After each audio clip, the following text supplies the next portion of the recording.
रोहन और उसका loyal dog Bruno जंगल की तरफ निकलते हैं।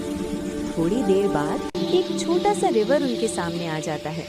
ब्रूनो तुरंत एक स्टोन पर कूदता है और रोहन को गाइड करता है। दोनों मिलकर रिवर क्रॉस करते हैं।